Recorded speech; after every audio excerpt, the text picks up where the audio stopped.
우리가 하나님의 증거를 본다, 하나님의 뜻을 본다. 이거는 엄청난 축복입니다.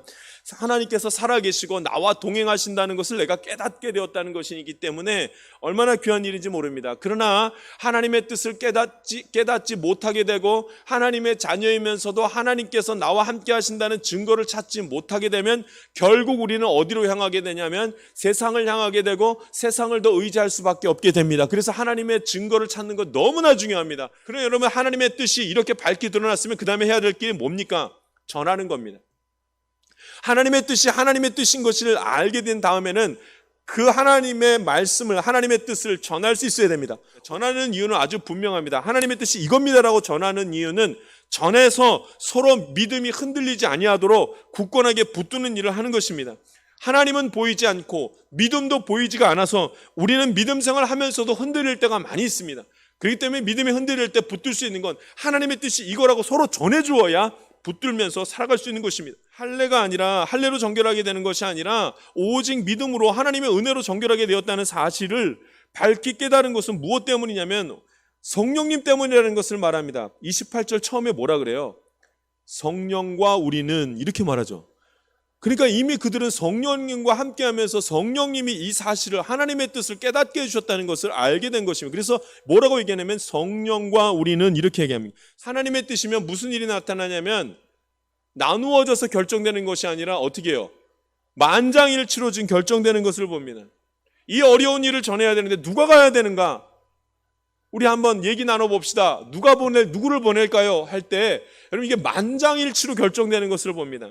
성령이 역사하시면 마음을 감찰하시는 성령님께서 한 마음을 주셔서 하나님의 뜻이 하나라는 것을 보여주시는 줄 믿습니다.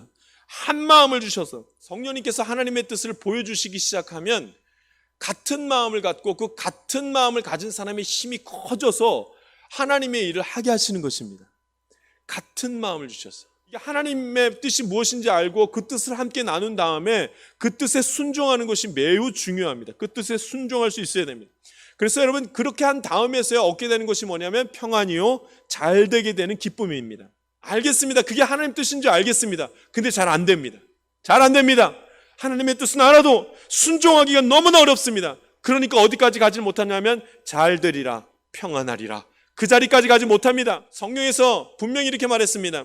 우리가 하나님의 은혜로 구원을 받았습니다. 이렇게 말합니다.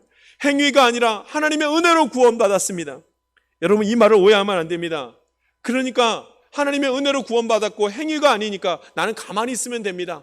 구원받은 채로 가만히 있으면 됩니다. 이렇게 생각하는 자들이 있습니다. 그렇지 않습니다. 구원이라는 은혜를 우리가 입었습니다. 그 다음에 해야 될 일이 있습니다. 구원이라는 은혜를 입었으면 구원받은 자로서의 삶을 살아야 됩니다.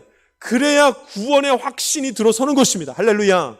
그 다음에 나타나는 것이 평안이요, 그 다음에 나타나는 것이 잘 되는 은혜입니다. 자, 우리는 하나님의 은혜로 값없이 우리가 구원을 받았습니다. 그 다음에 해야 될 일이 있습니다. 그래서 여러분, 구원받은 자로서의 삶이 있습니다. 그 삶을 힘겹게 살아 나아가야 됩니다. 그래야지만 하나님이 주시는 평안을 얻게 된 것입니다. 하나님 오늘 그걸 말씀하십니다. 하나님의 뜻을 알았습니다. 안 곳으로 다가 아니라 이제는 내 삶 속에서 그대로 순종함으로 말미암아 하나님께서 말씀하시는 평안함과 하나님께서 말씀하시는 안식을 누릴 수 있게 되기를 주님의 이름으로 부탁드립니다.